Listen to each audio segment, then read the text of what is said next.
கிறிஸ்துவுக்குள் பிரியமானவர்களே, கர்த்தரும் இரட்சகருமாய் இயேசு கிறிஸ்துவின் ஈடு நீட்ட நாமத்தினாலே உங்கள் யாவருக்கும் புத்தாண்டு நல்வாழ்த்துக்களை கர்த்தராகிய இயேசு கிறிஸ்துவின் நாமத்தினாலே தெரிவித்துக் கொள்கிறேன். 2025 ஆண்டு எப்படி இருக்கும்? பரிசுத்த வேதாந்தத்திலிருந்து ஒரு பகுதியை நாம் தியானிக்க போகிறோம். இந்த வருஷத்தை கர்த்தர் சகலவிதமான ஆசீர்வாதங்களை தந்து நம்மளை வழிநடத்துவார். வருஷத்தை உம்முடைய நன்மையால் முடிசூட்டுகிறார், உமது பாதைகள் நெய்யாய் பொழிகிறது என்று எழுதப்பட்டிருக்கு. இந்த வருஷத்தினுடைய வாக்குத்தத்தம் என்ன என்றால், வெளிப்படுத்தின விசேஷம் 3ஆம் அதிகாரம் 10ஆம் வசனத்தில் எழுதப்பட்டிருக்கு. என் பொறுமை குறித்து சொல்லிய வசனத்தை நீ காத்து கொண்டபடியினால் பூமியில் குடியிருக்கிறவர்களை சோதிக்கும்படியாக பூச்சக்கரத்தின் மேலெங்கும் வரப்போகிற சோதனை காலத்திற்கு தப்பும்படி நானும் உன்னை காப்பேன். ஹல்லேலூயா. கிறிஸ்துவுக்குள் பிரியமானவர்களே, இந்த வருஷத்துக்காக தேவன் நமக்கு தருகிற வாக்குத்தத்தம், சோதனை காலத்திற்கு தப்பும்படி நானும் உன்னை காப்பேன். ஹல்லேலூயா. சோதனை காலம் என்று எழுதப்பட்டிருக்கு. சோதனை காலத்திற்கு தப்பும்படி நானும் உன்னை காப்பேன். இந்த வருஷம் எப்படி இருக்கும் அப்படின்னு சொல்லி பல குடும்பத்திலே பல தேசத்துக்குள்ளே இணைந்திருப்பீங்க. சோதனை காலத்திற்கு தப்பும்படி நானும் உன்னை காப்பேன். கடந்த வருஷம் எப்படி இருந்துச்சு எல்லாருக்கும் தெரியும். வரக்கூடிய காலங்கள் எப்படி இருக்கு? அது தேவனுடைய கரத்துல இருக்கு. நம்ம குடும்பம் பாதுகாக்கப்பட வேண்டும் என்றால் அதுக்கு நம்ம என்ன செய்ய வேண்டும்? என் பொறுமை குறித்து சொல்லிய வசனத்தை நீ காத்து கொண்டபடியினால் என்று எழுதப்பட்டிருக்கு. என் பொறுமை அப்படின்னா என்ன அர்த்தம்? 2 பேதுரு 3ஆம் அதிகாரம் 9ஆம் வசனத்தில் எழுதப்பட்டிருக்கு. தாமதிக்கிறார் என்று சிலர் எண்ணுகிறபடி கர்த்தர் தமது வாக்குத்தத்தத்தை குறித்து தாமதமாயிராமல் ஒருவரும் கெட்டு போகாமல் எல்லாரும் மனம் திரும்ப வேண்டும் என்று விரும்பி நம்மேல் நீடிய பொறுமை உள்ளவருமாய் இருக்கிறார். நம்முடைய தேவன் எப்படிப்பட்ட தேவன் அப்படின்னா, நீடிய பொறுமை உள்ள தேவன். அதனாலதான் நம்ம உயிரோட இருக்கிறோம். சோதனை காலத்திற்கு தப்பும்படி நானும் உன்னை காப்பேன் அப்படின்னா என்ன அர்த்தம்? 2025ஆம் ஆண்டுலே நம்ம உள்ள வந்துட்டோம். இந்த வருஷம் எப்படி இருக்கும்? சோதனை காலம் சொல்லி ஒரு காலம் இருக்கு. அந்த காலத்துக்குள்ள நம்ம கடந்து போகும்போது நம்ம கூட கர்த்தர் இருக்கணும். யோபனுடைய வாழ்க்கையில ஒரு சோதனை வந்துச்சா இல்லையா? யோபு என்ன செஞ்சாரு? எல்லாவற்றையும் சகித்து கொண்டார். இந்த வருஷம் எப்படி இருக்கும் அப்படின்னு சொல்லி நம்ம கொஞ்சம் யோசித்து பார்க்கும்போது, சோதனை காலத்திற்கு தப்பும்படி இந்த வருஷம் ஒவ்வொரு நாளும் நம்ம கடந்து போகணும் அப்படின்னா, பரிசுத்த வேதாந்தத்தில் நமக்கு நிறைய காரியங்களை தேவன் நமக்கு கற்றுக் கொடுத்து விட்டார். அதை நாம் கடைபிடிப்போம். சோதனைக்குட்படாதபடிக்கு விழித்திருந்து ஜெபம் பண்ணுங்கள் என்றார். அப்ப நமக்கு செய்ய வேண்டிய நிறைய கடமைகள் இருக்கு. என் பொறுமை குறித்து சொல்லிய வசனத்தை நீ காத்து கொண்டபடினால், நம்முடைய தேவன் என்ன விரும்புறார் அப்படின்னா, ஒருவரும் கெட்டு போகக்கூடாது, எல்லாரும் மனம் திரும்பணும். நம்ம வாழ்க்கையிலே சில நேரத்துல சோதனை காலம் கூட வந்துரும். ஏன்னா எத்தனையோ வருஷமா நம்ம வாழ்ந்துட்டு வந்துட்டு இருக்கோம். பிறந்த நாள்ல இருந்து இந்த நிமிஷம் வரைய நம்ம வாழ்க்கையில ஒரு நாள் கூட சோதனை என் வாழ்க்கையில இருந்ததே இல்லை அப்படின்னு சொல்லி யாருமே சொல்ல முடியாது. ஏதோ ஒரு காரியத்துல சோதனை வந்திருக்கும், அதை ஜெயிச்சிருப்பாங்க. சில குடும்பத்துல கண்ணீர் வாழ்க்கையா இருந்திருக்கும். என் வாழ்க்கை ஃபுல்லாவே சோதனை காலமா தான் இருக்குன்னு சொல்லி புலம்பிருப்பாங்க. கடைசி காலத்துல எப்படின்னு சொல்லி பார்க்கும்போது, 1ஆம் தேதி ஆயிட்டுனா போதும் இஎம்ஐ, 2ஆம் தேதி ஆயிட்டுனா போதும் அடுத்த இஎம்ஐ, 3ஆம் தேதி ஆயிட்டுனா போதும் அடுத்த இஎம்ஐ, 4ஆம் தேதி 5ஆம் தேதி வீட்டு வாடகை, கடை வாடகை, ஸ்கூல் ஃபீஸு, வீட்டு ஜாமான், எவ்வளவு காரியம் இருக்கு. அன்னன்னைக்கு பணம் தேவைப்படுது. லட்சக்கணக்கா கோடிக்கணக்கா கடன் இருக்கு. ஹவுசிங் லோனுங்கிறாங்க, பிசினஸ் லோனுங்கிறாங்க, விவசாய லோனுங்கிறாங்க, பர்சனல் லோனுங்கிறாங்க, கார் லோன், ஜுவல் லோன், ஃபைனான்ஸ்ல வாங்கியிருக்காங்க. எத்தனை காரியம் இருக்கு. இது எல்லாவற்றையும் தப்பித்துக் கொள்ளணும் அப்படின்னா சோதனைக்குட்படாதபடிக்கு விழித்திருந்து ஜெபம் பண்ணுங்கள். நம்ம வாழ்க்கையிலே நமக்கு பல பிரச்சனை வரும்போது நம்ம என்ன செய்வோம்? முடியல அப்படின்னு சொல்லிட்டு சோர்ந்து உட்கார்ந்துருவோம். சில குடும்பத்திலே 1ஆம் தேதி கரெக்டா சர்ச்சுக்கு போய் வாக்குத்தத்தம் பெற்றுக்கொள்வாங்க. அதுக்கப்புறம் மிச்சம் 365 நாள்ல அந்த ஒரு நாள் போக மிச்ச நாள் பார்த்தா சர்ச்சுக்கே போக மாட்டாங்க. அப்புறம் அடுத்த வருஷம் 1ஆம் தேதி தான் சர்ச்சுக்கு போவாங்க. அப்படியும் சில குடும்பங்கள் இருக்கு. சில குடும்பத்துல 1ஆம் தேதி ஆனா பொருத்தனை பண்ணிடுவாங்க. இந்த வருஷம் நான் பைபிள் வாசித்து முடிக்கணும், இந்த வருஷம் நான் இப்படி வாழணும், இப்படி செய்யணும், இப்படிதான் இருக்கணும், எல்லாம் பொருத்தனை பண்ணிடுவாங்க. ஆனா சோதனைக்காரன் அப்படின்னு சொல்லி ஒருத்தன் இருக்கிறானே, 31 நாளும் 24 மணி நேரமும் சோதனைக்காரன் சொல்லி ஒருத்தன் இருக்கிறான். அதற்கு நாம் தப்பித்துக் கொள்ள என்ன செய்ய வேண்டும்? என் பொறுமை குறித்து சொல்லிய வசனத்தை நீ காத்து கொண்டபடியினால் பூமியில் குடியிருக்கிறவர்களை சோதிக்கும்படியாக பூச்சக்கரத்தின் மேல் எங்கும் வரப்போகிற சோதனை காலத்திற்கு தப்பும்படி நானும் உன்னை காப்பேன் என்கிறார். கர்த்தருடைய பிள்ளைகள் தான் இணைந்திருக்கிறீங்க. 2025ஆம் ஆண்டு நம்ம வாழ்க்கை எப்படி இருக்கும்? 24 மணி நேரம் கர்த்தர் கூட இருந்தா ஆசீர்வாதமா இருக்கும். 24 மணி நேரமும் தேவனுக்கு பிரியமானபடி வாழ்ந்தால் நம்ம வாழ்க்கை நலமா இருக்கும். தேவ சித்தத்துக்குள்ளே நம்ம இருந்தால் நலமா இருக்கும். தேவனை துதிக்கும் போது, தேவனுடைய நாமத்தை மகிமைப்படுத்தும் போது நம்ம வாழ்க்கை நல்லா இருக்கும். வேத வசனத்தின்படி நாம் வாழும் போது, வேத வசனத்தின்படி நாம் காத்துக்கொள்ளும் போது நம்ம வாழ்க்கை நல்லா இருக்கும். கையில பைபிள் எடுத்து வாசித்து பார்த்து அதன்படி நம்மளோட வாழ்க்கை சரியா இருந்துச்சு அப்படின்னா நம்ம வாழ்க்கை நல்லா இருக்கும். 2025ஆம் ஆண்டுல என்ன செய்யணும் தெரியுமா? இந்த செல்போன் இருக்குல்ல, அதை கொஞ்சம் ஓரமா தள்ளி வச்சிடணும். வீட்டுல டிவி இருக்கா?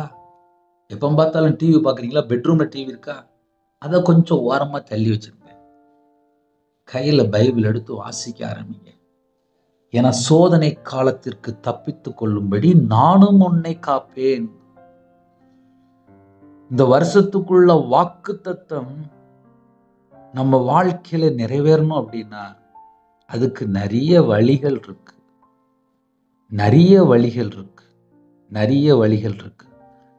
கர்த்தருடைய பிள்ளைகள் இணைந்திருக்கிறீங்க. 2025ஆம் ஆண்டு நம்ம வாழ்க்கை ஆசீர்வாதமா இருக்கணுமா? அதுக்கு நம்ம என்ன செய்யணும்? என் பொறுமை குறித்து சொல்லிய வசனத்தை நீ காத்து கொண்டபடினால்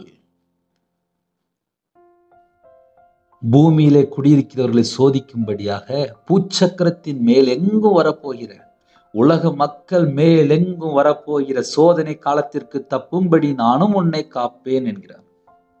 முதல்ல சொல்லிட்டாரு, வசனத்தை நீ காத்து கொண்டபடினால். வெளிப்படுத்தின விசேஷம் 14ஆம் அதிகாரம் 12ஆம் வசனத்தில் எழுதப்பட்டிருக்கு.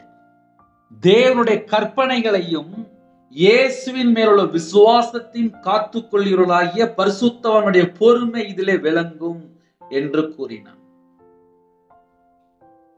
வசனத்தை காத்துக்கொள்றது அப்படின்னா அவருடைய கற்பனைகளை காத்துக்கொள்ள வேண்டும். இயேசுவின் மேலுள்ள விசுவாசத்தை காத்துக்கொள்ள வேண்டும். 119ஆம் சங்கீதம் 9ஆம் வசனத்திலே, வாலிபன் தன் வழியை எதினால் சுத்தம் பண்ணுவான், உமது வசனத்தின்படி தன்னை காத்து கொள்வதினாலே.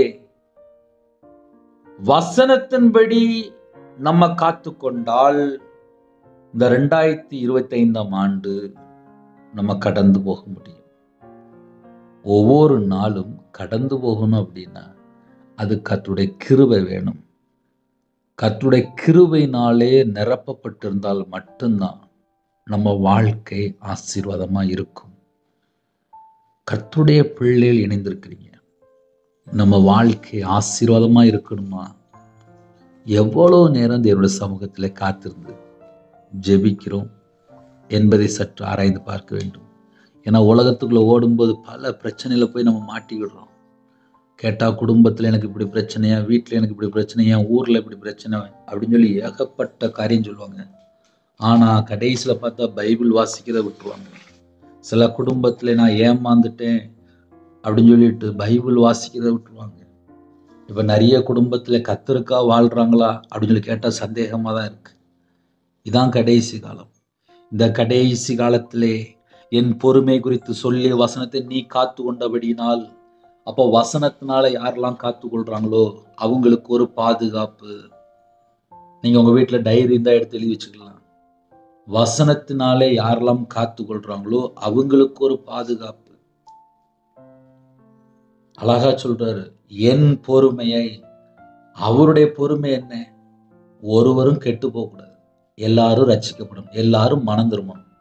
நம்ம மேல நீடிய பொறுமை உள்ளவருமா இருக்கிறார். நம்முடைய தேவன் எப்படிப்பட்ட தேவன் அப்படின்னா, எல்லாரும் மனம் திரும்பணுமா, எல்லாரும் பாவ மன்னிப்பை பெற்றுக்கொள்ளணும். கர்த்தருடைய பிள்ளைகள் இணைந்திருக்கிறீங்களா? தேவன் அருளி அப்பம் பிரேயர் மினிஸ்ட்ரி மூலமா இணைந்திருக்கிறீங்களா? காலையில ஒரு 3 மணிக்கு ஜெபிக்கிறோம், கேளுங்க. நைட் 8 மணிக்கு ஜெபிக்கிறோம், கேளுங்க. இந்த வருஷத்துல பைபிள் வாசித்து முடிங்க. உங்க வாழ்க்கையில கர்த்தரை விட்டு நீங்க எந்தெந்த காரியத்துல தள்ளி போறீங்களோ தேவனோட சமூகத்துல அர்ப்பணித்து ஜெபிங்க. இடைவிடாமல் ஜெபிங்க, விழித்திருந்து ஜெபிங்க. தேவனோட நாமத்தை மகிமைப்படுத்துங்க. எப்பொழுதும் துதிக்கிற பிள்ளைகளா மாறுங்க, நன்றி உள்ள பிள்ளைகளா இருங்க, ஸ்தோத்திர செலுத்துற பிள்ளைகளா இருங்க. சோதனை காலத்தை நாம் தப்பிக்க முடியும். முதல்ல வசனத்தை யாரெல்லாம் காத்து கொள்றாங்களோ அவங்களுக்கு ஒரு பாதுகாப்பு. கர்த்தருடைய பிள்ளைகள் வீட்டுல டைரி இருந்தா எடுத்து எழுதி வச்சிடலாம். வசனத்தை காத்து கொண்டால் பாதுகாப்பு கிடைக்கும். பூமியில் குடியிருக்கிறவர்களை சோதிக்கும்படியாக பூச்சக்கரத்தின் மேலெங்கும் வரப்போகிற, உலகமெங்கும் வரப்போகிற சோதனை காலம். 2வது பாயிண்ட் என்ன அப்படின்னா, உலகமெங்கும் வரப்போகிற சோதனை காலம். தேசத்துக்குள்ள எப்படிலாம் சோதனை வருது எல்லாருக்கும் தெரியும். ஒரு பக்கம் பஞ்சம் வருது, ஒரு பக்கம் கொள்ளை நோய் வருது, ஒரு பக்கம் தேசத்துக்கு தேசம் யுத்தம் நடந்துட்டு தான் இருக்கு. இவைகளுக்கெல்லாம் நாம் தப்பித்து கொள்ள வேண்டும் என்றால் விழித்திருந்து ஜெபிக்க வேண்டும். சரி, நம்ம வாழ்க்கையில நம்ம என்ன செய்யறோம் அப்படின்னு சொல்லி கொஞ்சம் நம்மளை பத்தி யோசித்து பார்த்தாலும், எப்ப பார்த்தாலும் கையில செல்போன். சில குடும்பத்துலாம் 1ஆம் தேதி ஆயிட்டுனாலே போதும், அவங்களுக்கு கொண்டாட்டமா இருக்கும். ஏன் அப்படின்னா சம்பளம் வந்துடும். ஆனால் அதுக்கப்புறம் ஒரு 10ஆம் தேதி, 15ஆம் தேதி, 20ஆம் தேதி அப்புறம் பார்த்தா இருதயம் பார்த்தா சோர்வு அடைஞ்சிடும், கவலையாயிரும். ஏன்னா கையில காசு இருக்காது, பணம் இருக்காது. என் வாழ்க்கையில நான் அப்படி அனுபவிச்சிருக்கேன்.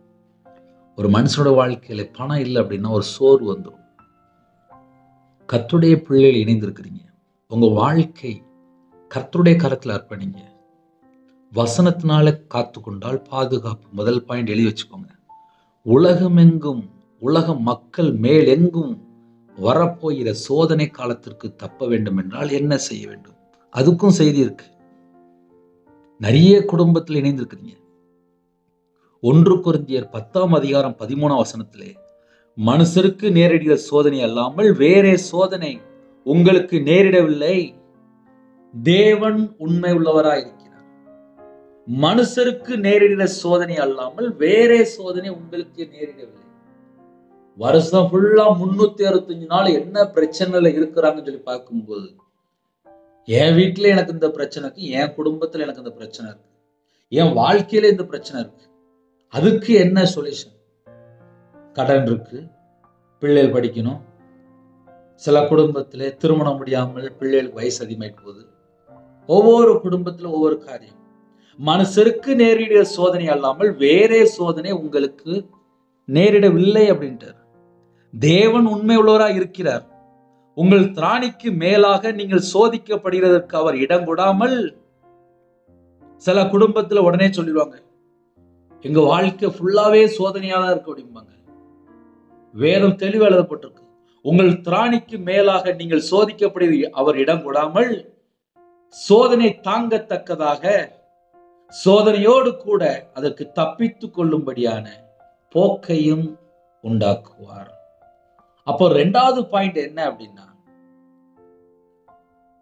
உலக மக்கள் மேல் எங்கும் சோதிக்கப்படும்படியாக வரப்போகிற சோதனை காலத்திலே சோதனையோடு கூட தப்பித்துக் கொள்ளும்படியான போக்கையும் உங்களுக்கு உண்டாக்குவார். முதல்ல சொன்ன பாதுகாப்பு. இரண்டாவது, சோதனை காலத்திலே தப்பித்துக் கொள்ள உங்களுக்கு ஒரு வழியை திறப்பார். ஹல்லேலூயா. சோதனை காலத்திலே உங்களுக்கு தப்பித்துக் கொள்ள ஒரு வழியை திறப்பார். எழுதி வச்சுக்கலாம். வசனத்தை யாரெல்லாம் காத்து கொள்றீங்களோ நமக்கு ஒரு பாதுகாப்பு. இரண்டாவது, சோதனை காலத்திலே தப்பித்துக் கொள்ள ஒரு வழியை நமக்கு உண்டாக்குவார். ஹல்லேலூயா. சில குடும்பத்திலே எப்படி பிரதர் அப்படி சொல்லி நீங்க கேட்பீங்க. மத்தேயு சுவிசேஷம் 26ஆம் அதிகாரம் 24ஆம் வசனத்துல தெளிவா எழுதப்பட்டிருக்கு. நீங்கள் சோதனைக்குட்படாதபடிக்கு விழித்திருந்து ஜெபம் பண்ணுங்கள். எப்படி தப்பித்துக் கொள்ள முடியும் அப்படின்னா, விழித்திருந்து ஜெபித்தா மட்டும்தான் தப்பித்துக் கொள்ள முடியும். ஒரு மனுஷனுடைய வாழ்க்கையில எப்ப விழுந்து போறான், எப்ப எந்திரிக்கிறான் அப்படின்னு சொல்லி நான் 2 விஷயத்தை என் வாழ்க்கையில நான் பார்த்தேன். ஜெபிக்கலனா விழுந்து போயிருதான். வேதத்தை தியானிக்கும் போது எந்தெந்த காரியத்துல விழுந்து போயிருக்கானோ பரிசுத்த ஆவியானவர் பேச ஆரம்பிச்சுடுவார். வசனத்தின்படி கீழ்ப்படிந்து காத்துக்கொள்ளும் போது, வசனத்தை காத்துக்கொள்ளும் போது மறுபடியும் ஒரு எழுப்புதல். தேவனோட நாமத்தை துதிக்கும் போது தடைகள் விலகி போகிறது. தேவனை துதிக்கும் போது தேவனோட பிரசன்னம் இறங்கி வருகிறது. தேவனை துதிக்கும் போது நம்ம வாழ்க்கை மறுபடியும் ஆசீர்வதிக்கப்படுகிறது. தேவனை துதிக்கும் போது மனிதனுடைய கண்களிலே தயவடைக்க கிருபை செய்கிறார். தேவனை துதிக்கும் போது நம்ம குடும்பம் சகல காரியத்திலும் பாதுகாக்கப்படுகிறது. இப்ப நான் சொன்ன பாயிண்ட் எல்லாமே பரிசுத்த வேதாந்தத்துல இருக்கு. ஆனா நம்ம மக்கள் என்ன பண்ணுவாங்க, செல்போனை கையில் எடுத்துட்டு பல மணி நேரம் மூழ்கி கிடப்பாங்க. கேட்டா எனக்கு அந்த பாஸ்டர் பிடிக்கும், எனக்கு அந்த பாஸ்டருடைய மெசேஜ் பிடிக்கும், நான் இவங்களுடைய பாட்டு கேட்பேன். ஆனா கையில பைபிள் எடுத்து எவ்வளவு நேரம் வாசித்தாங்க, எவ்வளவு நேரம் தியானிச்சாங்கன்னு சொல்லி கேட்டா ரொம்ப குறையா இருக்கு. என் வாழ்க்கையில நான் ரட்சிக்கப்பட்டதுக்கு அப்புறம், நான் கையில பைபிள் எடுத்து வாசிக்க ஆரம்பிச்சதுக்கு அப்புறம் தான் என் வாழ்க்கையில நான் எங்கெல்லாம் பாவத்துல இருந்தேன், நான் எப்படிலாம் மனம் திரும்பணும், எப்படிலாம் என்னோட வாழ்க்கையில குறை இருக்கு, என்கிட்ட எத்தனை மிஸ்டேக் இருக்கு என்பதை நான் அப்படிதான் கண்டு கொண்டேன். அதனாலதான் சொல்றேன், ஒரு மனுஷனுடைய வாழ்க்கையிலே கர்த்தரை விட்டு தள்ளி போற காரியம் என்னெல்லாம் இருக்கு நம்ம கொஞ்சம் யோசித்து பார்க்கணும். கொஞ்சம் யோசித்து பார்க்கணும், வேற வழி இல்லை. ஏன்னா கர்த்தருடைய பிள்ளைகள் இணைந்திருக்கிறீங்க. இடைவிடாமல் ஜெபிக்கிற பிள்ளைகளா இருக்கும்போது, இரவும் போலுமா வேதத்தை தியானிக்கிற பிள்ளைகளா இருக்கும்போது நம்ம குடும்பம் பாதுகாக்கப்படும். நீங்கள் சோதனைக்குட்படாதபடிக்கு விழித்திருந்து ஜெபம் பண்ணுங்கள். ஜெபிக்கிற பிள்ளைகள் அவங்களோட வாழ்க்கை ஆசீர்வதிக்கப்படும். அவங்க தோற்று போக மாட்டாங்க. ஜெபிக்கிற பிள்ளைகளுக்கு ஒரு ஜெயம் கிடைக்கும். ஆனால் ஜெபிக்கிற பிள்ளைகள் எப்படி வாழணும் தெரியுமா? வேதம் அழகா எழுதப்பட்டிருக்கு. பரமண்டலுக்கு எங்கள் பிதாவே அப்படி சொல்லுவார்ல, அந்த ஜெபத்துல எழுதப்பட்டிருக்கு, உம்முடைய நாமம் பரிசுத்தப்படுவதாக, உம்முடைய ராஜ்யம் வருவதாக, உம்முடைய சித்தம் பரமண்டலத்தில் செய்யப்படுவது போல பூமியிலையும் செய்யப்படுவதாக. அதுல என்ன ஒரு முக்கியமான கண்டென்ட் இருக்கு அப்படின்னா, முதல்ல பரமண்டல எங்கள் பிதாவே உம்முடைய நாமம் பரிசுத்தப்படுவதாக. இரண்டாவது, உம்முடைய ராஜ்யம் வருவதாக. மூணாவது, உம்முடைய சித்தம் பரமண்டலத்தில் செய்யப்படுவது போல பூமியிலேயும் செய்யப்படுவதாக. நாலாவது, எங்களுக்கு வேண்டிய ஆகாரத்தை அன்றன்றும் எங்களுக்கு தாரும் என்று ஜெபிக்க கற்றுக் கொடுத்தார். ஐந்தாவது, எங்கள் பாவங்களை எங்களுக்கு மன்னியும். நிறைய குடும்பத்திலே ஆசீர்வாதத்துக்கு தடை என்ன அப்படின்னு சொல்லி பார்க்கும்போது பாவம். என் வாழ்க்கையிலே நான் கர்த்தரை விட்டு தள்ளி போய் துன்மார்க்கனா வாழ்ந்தனாலே பாவம் அப்படின்னு ஒரு பெரிய லிஸ்டே இருக்கு. பாவம் செய்கிறோம் பிசாசினால் உண்டாயிருக்கிறான் என்று வேதம் சொல்கிறது. ஒரு மனுஷனோட வாழ்க்கையில ஏன் ஆசீர்வாத தடை அப்படின்னு சொல்லி பார்க்கும்போது, மனுஷனோட வாழ்க்கையில பாவம் பின்னாடி இருக்கும்போது ஆசீர்வாத தடை காணப்படும். எப்படி ஜெபிக்க கற்றுக் கொடுத்தார்? எங்கள் பாவங்களை எங்களுக்கு மன்னியும் என்று ஜெபிக்க கற்றுக் கொடுத்தார். அப்ப நம்ம ஜெபிக்கும் போது டெய்லி, தினமும் ஒரு தடவையாவது நம்ம எப்படி ஜெபிக்கணும் அப்படின்னா, பரமண்டலுக்கு எங்கள் பிதாவே, உம்முடைய நாமம் பரிசுத்தப்படுவதாக, உம்முடைய ராஜ்யம் வருவதாக, உம்முடைய சித்தம் பரமண்டலத்தில் செய்யப்படுகிறது போல பூமியிலும் செய்யப்படுவதாக, எங்களுக்கு வேண்டிய ஆகாரத்தை அன்றன்றும் எங்களுக்கு தாரும், எங்கள் பாவங்களை எங்களுக்கு மன்னியும், நாங்களும் எங்களிடத்தில் கடன்பட்ட எவனுக்கும் மன்னிக்கிறோமோ, எங்களை சோதனைக்குட்படாமல் தீமை நின்று எங்களை ரட்சித்துக் கொள்ளும் என்று சொல்லுங்கள் என்றார். இந்த வருஷத்தினுடைய வாக்குத்தத்த செய்திக்குள்ளே பரமண்டல எங்கள் பிதாவை ஜெபம் அடங்கியிருக்கு. எங்கள் பாவங்களை எங்களுக்கு மன்னியும். நம்ம குடும்பம் இந்த வருஷம் ஆசீர்வதிக்கப்படணும் அப்படின்னா அதுக்கு ஒரு ஃபார்முலா இருக்கு. எங்கள் பாவங்களை எங்களுக்கு மன்னியும் என்று கற்றுக் கொடுத்தார். நம்ம குடும்பம் ஆசீர்வதிக்கப்படணும் அப்படின்னா அதுக்கு முன்பாக பாவங்கள் மன்னிக்கப்பட்டிருக்க வேண்டும். நிறைய குடும்பத்துல நிறைய காரியங்களுக்காக நீங்க ஜெபம் பண்ணியிருப்பீங்க. எங்கள் பாவங்களை எங்களுக்கு மன்னியும். என் பாவத்தை என்னை மன்னிச்சிருங்கப்பா, நான் கர்த்தரை விட்டு தள்ளி போய் நிறைய பாவம் பண்ணிட்டேன், அந்த பாவத்தெல்லாம் மன்னிச்சிருங்கப்பா அப்படின்னு உணர்ந்து நிறைய குடும்பத்திலே லேட்டஸ்டா சொல்லணும் அப்படின்னா செல்போன் செல்போன் செல்போன். உலகம் முழுது இப்ப எங்க பார்த்தாலும் செல்போன் தான். நிறைய குடும்பத்துல செல்போன்ல மூழ்கி போய் கிடக்குறாங்க. எங்கள் பாவங்களை எங்களுக்கு மன்னியும் சொல்லிட்டு நாங்களும் எங்களிடத்தில் கடன்பட்ட எவனுக்கும் மன்னிக்கிறோமோ, எங்களை சோதனைக்குட்பட பண்ணாமல் தீமை நின்று எங்களை ரட்சித்துக் கொள்ளும் என்று சொல்லுங்கள் என்றார். அப்படின்னா என்ன அர்த்தம் அப்படின்னா, என் பாவத்தை எனக்கு மன்னிச்சிருங்கப்பா, நானும் மற்றவங்கள்ட்ட எந்தெந்த காரியத்துல கடன் பட்டிருக்கணும் எவனுக்கும் மன்னிக்கிறோமோ அப்படின்னா என்ன அர்த்தம் அப்படின்னா, நாங்களும் எங்களிடத்தில் கடன்பட்ட எவனுக்கும் மன்னிக்கிறோமோ எங்களையும் சோதனை கூட பண்ணாமல் தீமை நின்று எங்களை ரட்சித்துக் கொள்ளும். என் பாவத்தை மன்னிங்கப்பா அப்படின்னு சொல்லி கேட்கிறேன். ஆனால் நம்ம வாழ்க்கையிலே நமக்கு விரோதமாக நிறைய பேர் தீமை செய்து கொண்டிருப்பாங்க. நிறைய இடத்துல தேவையில்லாம காரியம் நடந்துட்டு இருக்கும். அவங்களையும் நாம் மன்னிக்க வேண்டும், மன்னிக்கணும். இன்னைக்கு மன்னிக்கிற ஒரு இருதயம் நிறைய குடும்பத்துல இல்லை. இரக்க குணம் இல்லை, அன்பின் சுபாவம் இல்லை, தாழ்த்துற குணம் இல்லை. அதனாலதான் நிறைய வீட்டுக்குள்ள பிரச்சனைகள், போராட்டங்கள். எங்களை சோதனைக்குட்பண்ணாமல் தீமை நின்று எங்களை ரட்சித்துக் கொள்ளும் என்று சொல்லுங்கள் என்று ஜெபிக்க கற்றுக் கொடுத்தார். அப்ப நீங்கள் விழித்திருந்து ஜெபிக்கணும் அப்படின்னா என்ன செய்யணும் பிரதர் அப்படின்னா, டெய்லி 1 மணி நேரமாவது விழித்திருந்து ஜெபிங்க, ஸ்தோத்திர பலி செலுத்துங்க. கொரோனாக்கு அப்புறம் நம்ம உயிரோட இருக்கிறோம், கிருபையின் காலத்துல வாழ்றோம். மறுபடியும் தேசத்துக்குள்ள எப்படி இருக்கும் தெரிய மாட்டுக்கு, எதுவுமே தெரிய மாட்டுக்கு. ஒவ்வொரு நாளும் கர்த்தர் கிருபையாக நம்மளை பாதுகாக்கிறார். அவ்வளவுதான். இந்த வருஷத்துல நம்ம எப்படி தப்பித்துக் கொள்ளணும் அழகா தேவன் நமக்கு கற்றுக் கொடுக்கிறார். சோதனையோடு கூட அதற்கு தப்பித்துக் கொள்ளும்படி போக்கையும் வழியும் உண்டாக்குவார் அப்படின்னு எழுதப்பட்டிருக்கு. அப்ப என்ன அர்த்தம் அப்படின்னா, சோதனைக்குட்படாதபடிக்கு விழித்திருந்து ஜெபிங்கள் அப்படின்ட்டார். சோதனை சகிக்கிற மனுஷன்தான் பாக்கியவான். யோபனுடைய வாழ்க்கையிலே மிகப்பெரிய ஒரு சோதனை வந்துச்சு. யோபு 1ஆம் அதிகாரத்தை எடுத்து வாசித்து பார்த்தா தெரியும். எத்தனையோ தேசத்துல இணைந்திருக்கிறீங்க. யோபனுடைய வாழ்க்கையிலே சோதனை சோதனை சோதனை சோதனை. யோபுவை போல சகிக்கிற பிள்ளைகளாக நாம் மாற வேண்டும். சகிக்கும் போது நம்ம குடும்பம் ஆசீர்வதிக்கப்படும்.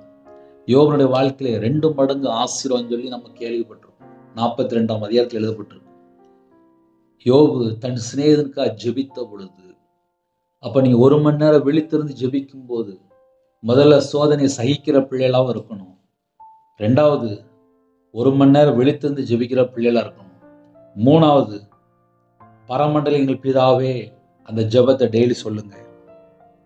மற்றவங்களுடைய பாவத்தை மன்னிங்க. தேவ பக்தி உள்ள ஜனங்களை சோதனை நின்று ரட்சிக்கவும் தேவன் அறிந்திருக்கிறார். கர்த்தருடைய பிள்ளைகள் தேவ பக்தி உள்ள ஜனமாக காணப்பட வேண்டும். தேவ பக்தி உள்ள ஜனத்தை கர்த்தர் சோதனை நின்று ரட்சிக்கிறார். ஹல்லேலூயா. ஒரு மனுஷனுடைய வாழ்க்கையிலே எது பிரதர் சோதனை? அப்படின்னு சொல்லி பார்க்கும்போது நீதிமொழிகள் 27 21 எழுதப்பட்டிருக்கு. வெள்ளிக்கு குகையும் பொன்னுக்கு புடமும் சோதனை. வெள்ளிய கொண்டு குகையில போட்டுருவாங்க, அதை உருக்கிட்டு இருப்பாங்க. பொண்ணை புடமிடுவாங்க, அதான் சோதனை. அதே போல மனுஷனுக்கு அவனுக்கு உண்டாகும் புகழ்ச்சியே சோதனை. 365 நாளும் சிலவங்களை புகழ்ந்து பேசினாதான் பிடிக்கும். அவங்கள வேற ஏதாவது சொல்லிட்டாங்கன்னா அவங்களுக்கு பிடிக்காது. ஏன்னா இப்ப அப்படி நிறைய குடும்பத்துல இருக்கிறாங்க. புகழ்ச்சிக்காக நிறைய அன்னதானம் பண்ணுவாங்க, நிறைய ஏழை எளிய ஜனங்களுக்கு உதவி செய்வாங்க, நிறைய டொனேஷன் கொடுப்பாங்க, நிறைய ஹெல்ப் பண்ணுவாங்க, நிறைய இடத்துல போய் நிற்பாங்க. புகழ்ச்சிக்காக சில குடும்பத்திலே செயல்பட்டு இருப்பாங்க. புகழ்ச்சி ஒரு சோதனை என்று எழுதப்பட்டிருக்கு. இந்த கையில செஞ்சா இந்த கையில தெரியக்கூடாது, அப்படிதான் வேதம் சொல்கிறது. அதனால எதை செய்தாலும் தேவனோட நாமம் மகிமைக்கென்று மட்டும்தான் நம்ம செய்யணும். ஹல்லேலூயா. 1 தீமோத்தேயு 6:9 ஐஸ்வர்யவானாக விரும்புகிறவர்கள் சோதனையிலும் கண்ணியிலும் மனுஷரை கேட்டிலும் அழிவிலும் அமிழ்த்துகிற மதிகேடும் சேதமுமான பலவித இச்சைகளிலும் விழுகிறார்கள். பலவித இச்சை எப்பம்பா வருது, சோதனை எப்போ வரான் அப்படின்னா, பணம் சம்பாதிக்கணும், பணம் சம்பாதிக்கணும், பணம் சம்பாதிக்கணும், பணம் சம்பாதிக்கணும். 1ஆம் தேதியிலிருந்து 31ஆம் தேதி வரைய பணம் சம்பாதிக்கணும். இயேசுக்காக வாழன்னு சொல்லி விரும்ப மாட்டாங்க, குடும்பத்துக்காக வாழன்னு சொல்லி விரும்ப மாட்டாங்க. மாறாக பணம் சம்பாதிக்கணும். பணம் சம்பாதிக்கணும்னு சொல்லி எங்கெல்லாம் விரும்புறாங்களோ அங்கெல்லாம் சோதனைக்காரன் வந்துருவான். சோதனைக்காரன் அப்படின்னாலே பிசாசு வந்துருவான். சோதனையிலும் கண்ணிக்குள்ள போய் சிக்கிக்கொள்ளுவான். ஒரு மனுஷனுடைய வாழ்க்கையில எப்பமெல்லாம் பணம் சம்பாதிக்கணும் அப்படின்னு சொல்லி மைண்ட்ல பிக்ஸ் பண்ணி பணத்துக்கா மட்டும் ஓடுறாங்களோ அவனோட வாழ்க்கையில ஒரு சோதனை வந்துடும், ஒரு கண்ணி வந்துடும். மனுஷரை கேட்டிலும் அழிவிலும் கெட்டு போற அழிவான அந்த வாசல் திறக்கப்படும். கெட்டு போற வாசல், அழிஞ்சு போற வாசல் திறக்கப்படும். ஏன் அப்படின்னா அவங்களுடைய சிந்தனைக்குள்ள என்ன இருக்கு அப்படின்னா, பணத்தை சம்பாதிக்கணும். அதனாலதான் வரக்கூடிய பிரச்சனை. மனுஷரை கேட்டிலும் அழிவிலும் அமிழ்த்துகிறமான மதிகேடும் சேதமான பலவித இச்சைகளிலும் விழுகிறார்கள். அமிழ்த்துகிற என்று போட்டு அப்படியே அதிலேயே மூழ்கி அவ்வளவுதான், ஆள் காணாம போயிடும். ஏன்னா அவங்களோட சிந்தனைக்குள்ள, அவங்களோட இதயத்துக்குள்ள பணம். ஒன்லி டார்கெட் ஃபுல்லாவே பணம். வாயை திறந்தா பணம். இப்ப கடைசி காலத்துல செழிப்பின் உபதேசம் சொல்லி ஒரு செக்ஷன் இருக்கு, ஆசீர்வாத பிரசங்கம் சொல்லி இருக்கு, கள்ள ஊழியருடைய பிரசங்கம் சொல்லி இருக்கு, கள்ள தீர்க்க தரிசனம் இருக்கு, அந்தி கிறிஸ்துக்கு வேலை பார்க்கிற கள்ள ஓநாய்களுடைய பிரசங்கம் இருக்கு. நீங்க கையில பைபிள் எடுத்து வாசித்தா மட்டும்தான் வசனத்தினுடைய ஆழத்துக்குள்ளே நீங்க போக முடியும். நீங்க முழங்கால போட்டு ஜெபம் பண்ணாதான் தேவனோடு தொடர்பு கொள்ள முடியும். கடைசி காலத்துல எல்லாருடைய வாழ்க்கையிலுமே ஏதோ ஒரு காரியத்திலே சோதனைகள் வந்து கொண்டுதான் இருக்கும். சோதனையே இல்லை அப்படின்னு சொல்லி யாருமே சொல்ல முடியாது. என் வாழ்க்கையில நான்லாம் ரொம்ப சோதனையிலேயே வாழ்ந்திருக்கேன். என் வாழ்க்கையே சோதனை மாதிரியே மாறிட்டு. ஆனா கையில பைபிள் எடுத்து வாசித்ததுக்கு அப்புறம் தான் தெரியுது, கர்த்தருடைய வார்த்தைக்கு கை கொள்ளும் போதுதான் ஆசீர்வாதம், ஜெபிக்கும் போதுதான் பாதுகாப்பு. இதெல்லாம் வேதத்தை வாசிக்கும்போது அறிந்து கொண்டேன். சோதனையோடு கூட தப்பித்துக் கொள்ளும்படி வழியையும் உண்டாக்குற தேவன். அதனால வசனத்தின்படி காத்து கொண்டால் நமக்கு ஒரு பாதுகாப்பு உண்டு. புகழ்ச்சி தான் சோதனை. பணம் சம்பாதிக்கும் சொல்லி விரும்புறவங்களுக்கு ஒரு சோதனை. இன்னொரு சோதனை ஒண்ணு இருக்கு. லூக்கா 8:13 எழுதப்பட்டிருக்கு, கற்பாறையின் மேல் விதைக்கப்பட்டவர்கள் கேட்கும் போது சந்தோஷத்துடனே வசனத்தை ஏற்றுக்கொள்கிறார்கள். 1ஆம் தேதி ஆயிட்டு அப்படின்னா வசனத்தை சந்தோஷமா ஏற்றுக்கொள்வாங்க. ஓ அப்படியா, வசனம் இப்படி போட்டிருக்கா அப்படின்னு சொல்லி வசனத்தை சந்தோஷமா ஏற்றுக்கொள்வாங்க.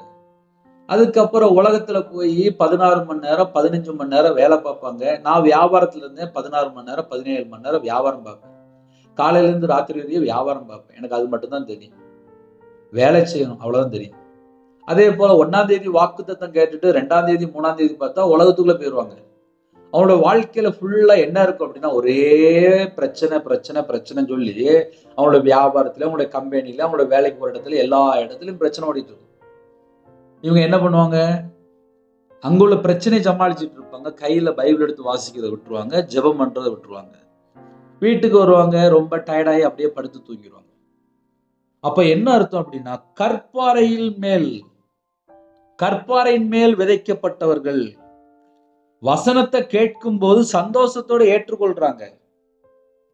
ஆனா கொஞ்ச நாள் கழிச்சு, ஆயினும் தங்களுக்குள்ள வேறு கொள்ளாதபடினாலே, வசனத்தை குறித்து ஒரு அக்கறை இருக்கணும்.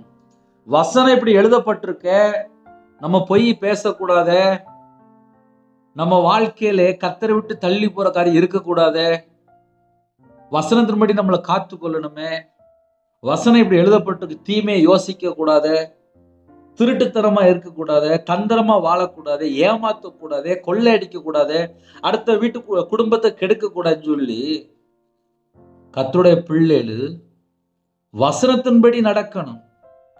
வசனத்தின்படி நடந்தா மட்டும்தான் ஒரு வேறுள்ள ஒரு வாழ்க்கையா இருக்கும்.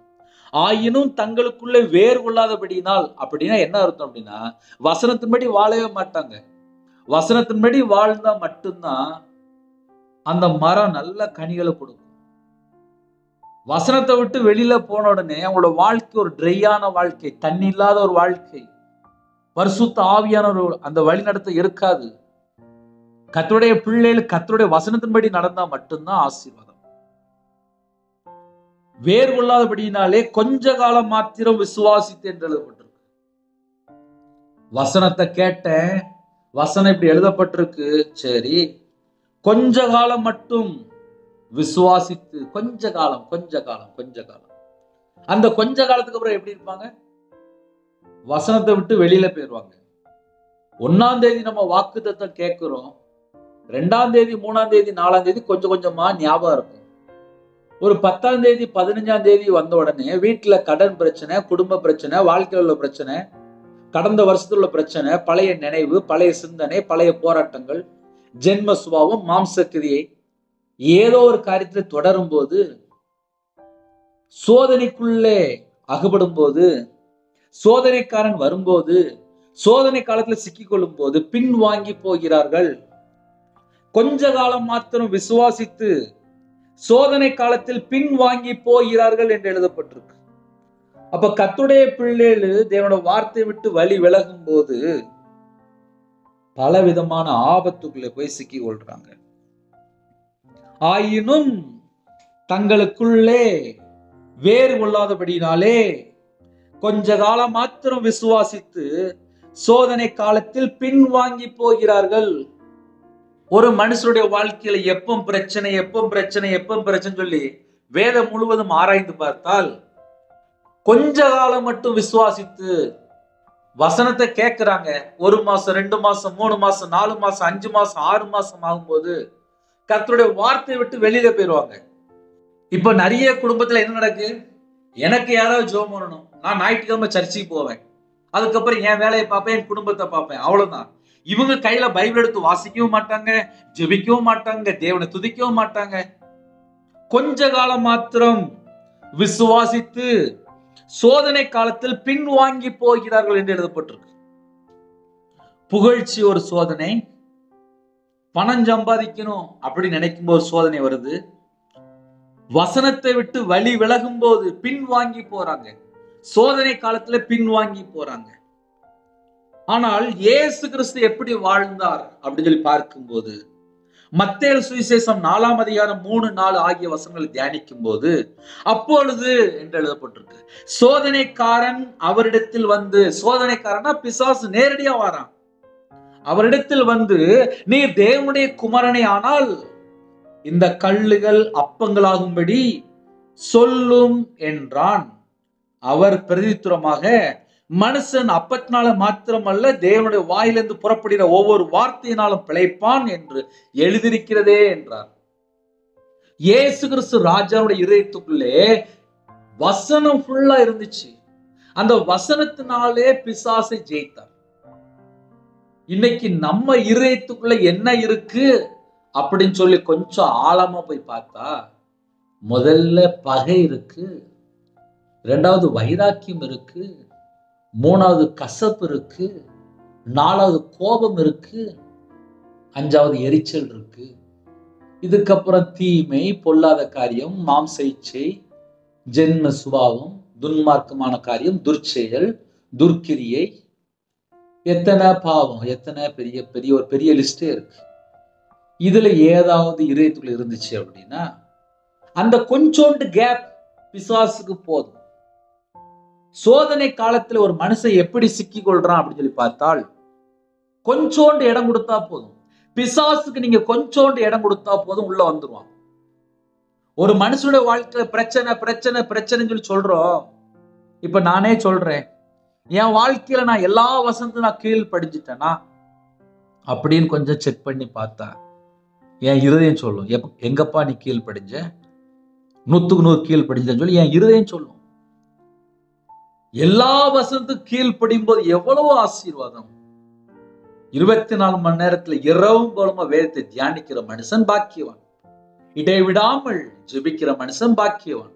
விழித்திருந்து ஜெபிக்கிற மனுஷன் பாக்கியவான். தானியேலை போல 3 வேளை ஜெபிக்கிற மனுஷன் பாக்கியவான்.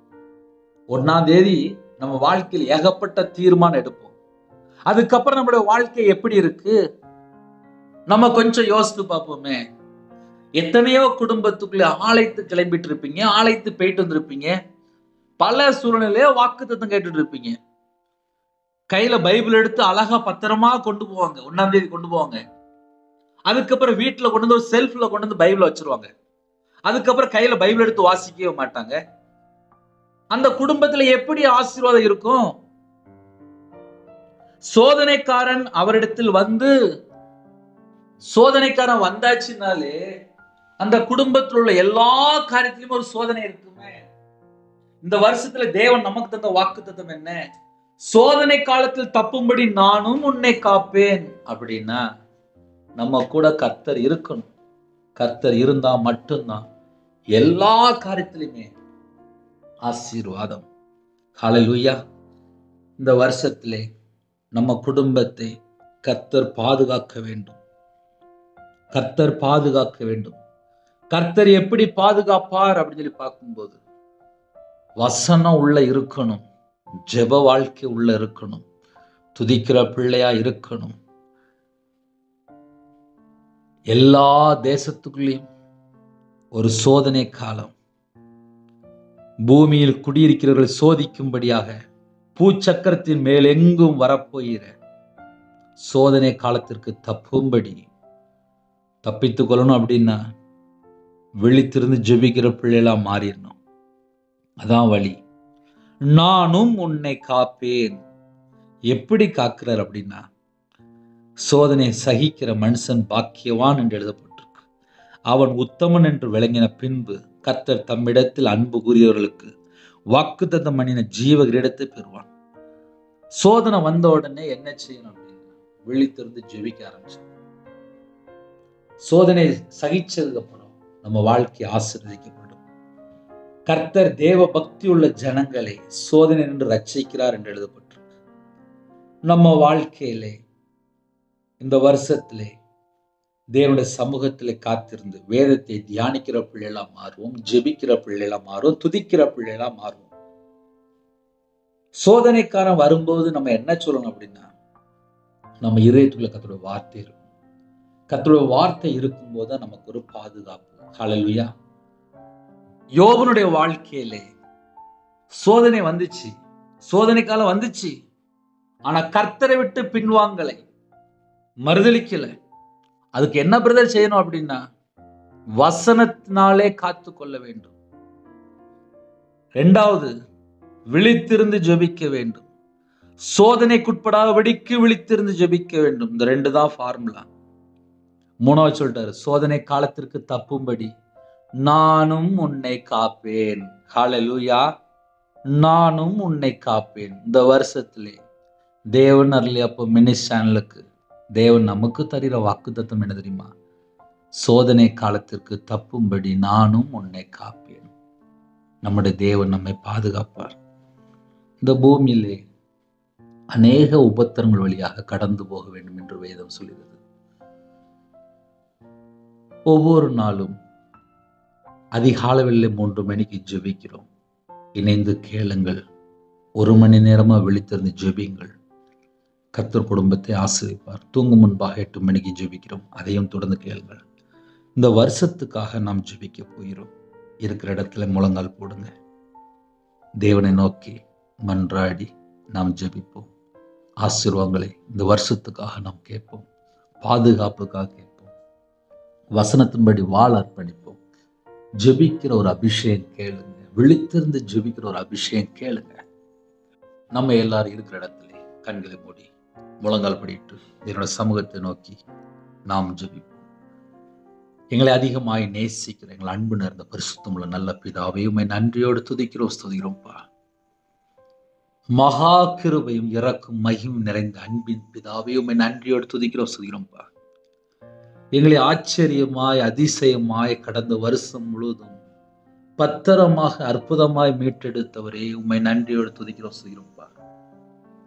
எங்களோட வாழ்க்கையிலே கர்த்தரை விட்டு தள்ளி போன காரியங்கள், அக்கிரமமான காரியம், பாவம், மீறுதல், துன்மார்க்கமான எத்தனையோ காரியங்கள், அந்த எல்லா பாவத்தை எல்லாம் மன்னித்து, அக்கிரமத்தை எல்லாம் மன்னித்து கர்த்தர் எங்களை பரிபூர்ணமாக இந்த வருஷத்தில் ஆசீர்வதிக்க வேண்டும். எங்களுடைய சாபம், அக்கிரமம், பாவம், மீறுதல், பலவீனம், சகல நோய்களையும் துக்கங்களின் சிலுவையிலே சுமந்தவரே, உம்மை நாங்கள் அழைக்கிறோம். இந்த வருஷத்தை உம்முடைய கரத்திலே நாங்கள் தருகிறோம்ப்பா. 2025 ஆண்டுக்குள்ளே எங்களை அழைத்து கொண்ட தேவனுக்கு கோடான கோடி ஸ்தோத்திரங்கள் ஏறிட்டோம். இந்த வருஷத்துல நாங்க எப்படி வாழ வேண்டும், அது உங்க கரத்துல இருக்குப்பா. சோதனை காலத்திற்கு தப்பும்படி நானும் உன்னை காப்பேன் என்று சொன்னீங்க ராஜா. இந்த வருஷத்திலே கர்த்தர் எங்க கூட இருந்தா மட்டும்தான் எங்களுக்கு பாதுகாப்பு, எங்களுக்கு கிருபை, எங்களுக்கு பலன், எங்களுக்கு ஆரோக்கியம். எங்களை சத்தியத்தின்படி நடத்துங்கப்பா.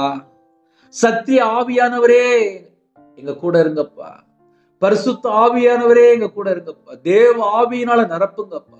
மகிமையின் ஆவியானவரே எங்க மேல தங்கிருங்க. உயிர்ப்பிக்கிற ஆவியானவரே உம்முடைய கரத்திலே அர்ப்பணிக்கிறோம். இந்த வருஷத்தை அப்பா எங்க கூட நீங்க இருக்கணும்ப்பா. எங்க கூட நீங்க இருக்கணும்ப்பா. எங்க கூட நீங்க இருக்கணும்ப்பா. எங்க வாழ்க்கை கர்த்தரை விட்டு தள்ளி போன எத்தனையோ காரியங்கள் உண்டுப்பா. இந்த வருஷத்திலே கர்த்தருக்காக நாங்க வாழணும்ப்பா. அந்த கிருபை தாங்கப்பா. எங்களுடைய குறைகள் எல்லாம் மன்னிக்கிறவரே, உம்முடைய கரத்துல அர்ப்பணிக்கிறோம்ப்பா. இருளில் இருந்து எங்களை வெளிச்சத்துக்கு அழைத்து கொண்டு வந்து எங்களுக்குள்ள வாசம் பண்ணிடுறவரே, உம்மை நன்றியோடு துதிக்கிறோம், ஸ்துதிக்கிறோம் ராஜா. நானே உலகத்துக்கு ஒளியா இருக்கிறேன்னு சொன்னீங்க ராஜா. எங்க இதயத்தில் நீங்க வாசம் பண்ணிற கிருபைக்கா நன்றி. பிசாசுடைய கிரியைகளை அழிக்கும்படிக்கு தேவகுமாரனா வெளிப்பட்டவரே, இந்த வருஷம் முழுவதும் எங்க வாழ்க்கையிலே 24 மணி நேரமும் பிதாவாகிய தேவன், குமாரனாகிய இயேசு கிறிஸ்து, பரிசுத்த ஆவியானவர், திரியேக தேவன் எங்களை வழி நடத்தணும். தேவ சுத்தம் செய்ய எங்களை அர்ப்பணிக்கிறோம். இந்த வருஷத்துல எங்களோட வாழ்க்கையிலே 24 மணி நேரமும் 365 நாளும் தேவ சுத்தம் மட்டும் நிறைவேறட்டும். எங்க வாழ்க்கை, எங்க குடும்பம், யாரெல்லாம் வியாபாரம் பார்க்கங்களோ அவங்களுடைய வியாபாரம், கம்பெனி, வேலைகள், சிறு பிள்ளைகள் முதல் கொண்டு முதியோர் வரை எல்லாரையும் தேவ சித்தத்துக்குள்ள அர்ப்பணிக்கிறோம். தேவ சித்தத்துக்குள்ள அர்ப்பணிக்கிறோம். இந்த வருஷத்தை தேவ சித்தத்துக்குள்ள அர்ப்பணிக்கிறோம். சோதனை காலத்திற்கு தப்பித்துக் கொள்ளும்படி நானும் உன்னை காப்பேன் என்று சொன்னீங்க ராஜா. நன்றி, நன்றி, நன்றி. சோதனை காலத்திற்கு எல்லா குடும்பத்தின் அப்பா தப்பித்து நடத்த போற கிருபைக்காக உம்மை நன்றியோடு துதிக்கிறோம், ஸ்துதிக்கிறோம் ராஜா. எங்களுக்காக ஜீவனை தந்து ஜீவாதிபதியானவரே, எங்களை பாதுகாக்கிறவரே, உம்மை நன்றியோடு துதிக்கிறோம், ஸ்துதிக்கிறோம் ராஜா. யாரெல்லாம் இணைந்திருக்கிறாங்களோ எல்லா குடும்பத்தையும் எங்களுடைய ஆவி, ஆத்துமா, சரீரம், சிந்தனை, நினைவு எல்லாம் இயேசு கிறிஸ்து ரத்தத்தினாலே, இயேசு கிறிஸ்து நாமத்தினாலே வேலி அடைக்கப்பட்ட ராஜா. நாங்கள் எப்பொழுதும் வந்தடைத்தக்க கண்மலையானவரே, உம்மை நன்றியோடு துதிக்கிறோம் சொல்கிறோம் ராஜா. சேனைகளின் கர்த்தர் பரிசுத்தர் பரிசுத்தர் பரிசுத்தர். இந்த வருஷத்திலே உமக்கு பிரியமானபடி உங்க சித்தத்தை நிறைவேற்ற பிள்ளைகளாக பரிசுத்தமான வழியில நடக்கணும். எங்களுக்கு கிருபை தாங்கப்பா. எல்லாவற்றிற்கா ஸ்தோத்திரம் செலுத்தணும், கிருபை தாங்கப்பா. எல்லாவற்றிலையும் சந்தோஷமா இருக்கணும், கிருபை தாங்கப்பா. இடைவிடாமல் ஜெபிக்கணும், கிருபை தாங்கப்பா. தீமையான காரியத்தை வெறுத்து நன்மை பின்பற்றணும், கிருபை தாங்கப்பா. சேரக்கூடாத ஒளியிலே வாசம் பண்ணுகிறவரே, உம்மை நன்றியோடு துதிக்கிறோம் சொல்கிறோம்ப்பா. சகல விதமான நன்மைகளினாலும் எங்களை நிரப்புகிறவரே, உம்மை நன்றியோடு துதிக்கிறோம் சொல்கிறோம் ராஜா. என் மீட்பர் உயிரோடு இருக்கீங்கப்பா. பரிபூர்ணமான கிருபை இந்த வருஷம் முழுதும் உங்க பிள்ளைகளுக்கு வேணும்ப்பா. உங்க பிள்ளைகளுக்கு வேணும்ப்பா. உங்க பிள்ளைகளுக்கு வேணும்ப்பா. இந்த வருஷத்தை நாங்க கடந்து போக பாவியா எங்க மேல கிருபையா இருங்கப்பா. இந்த வருஷத்திலே உமக்கு பிரியமான ஒரு வாழ்க்கையை வாழணும், கிருபை தாங்கப்பா. கர்த்தரை நம்பி இருக்கிறவனையோ கிருபை சூழ்ந்து கொள்ளும் என்று வேதம் சொல்கிறது. உங்க பிள்ளைகளோட வாழ்க்கையிலே அப்ப உங்களுடைய கிருபை சூழ்ந்து கொள்ளட்டும். நாங்கள் எங்கள் வாழ்நாள் எல்லாம் மகிழ்ந்து களி கூறும்படி காலையிலே எங்களை அப்பா உங்களுடைய கிருபையினால திருப்தியாக்க அதிகால வேளையில் எங்களை எழுப்பிடுங்க. உம்முடைய சமூகத்திலே ஒவ்வொரு நாளும் கண் விழித்திருந்து ஜெபிக்க எங்களுக்கு கிருபை தாங்க. இந்த நாளிலும் யாரெல்லாம் ஜெபிக்கிறாங்களோ எல்லா குடும்பத்துக்கும் கர்த்தருடைய கிருபையினால நிரப்புங்க, புது கிருபையினால நிரப்புங்கப்பா.